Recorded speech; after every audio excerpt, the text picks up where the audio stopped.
In this video, I'm going to show you how to use DeepSeek to generate images. Now, it's actually quite simple, however, we're not going to be doing it inside DeepSeek because this isn't possible inside DeepSeek chat itself.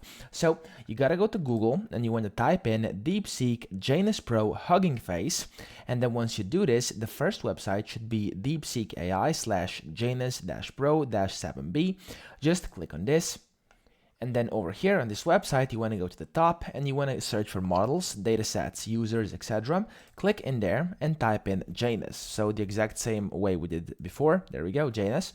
And you want to go under spaces and look for DeepSeek-AI / Janus-Pro -7b. Click on that. And this will open up an interface which we can use over here. As you can see, you have the multimodal understanding and then you have the text to image. Click on text to image over here and then you can simply put in a prompt. So you can put in a prompt of an image you would like to get. Now it says over here, prompt in more detail can help produce better images. What we're going to do now is I'm going to copy this part over here and let's just put it in here because of course I'm not going to type something in myself.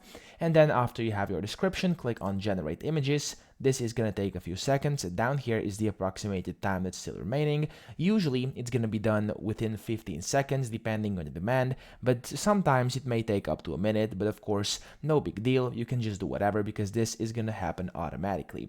Now once this timer reaches the set time, as you can see, the images will then be generated and you can just simply view the image. There we go, you can view the different variations, and when there's one that you like, you can simply see it either in full screen over here, you can share it, cancel it, or download it to your computer. So that's pretty much it. You also have the advanced options over here. As you can see, you can set the temperature and the CFG weight over here, as well as the seed in case you want to change that too.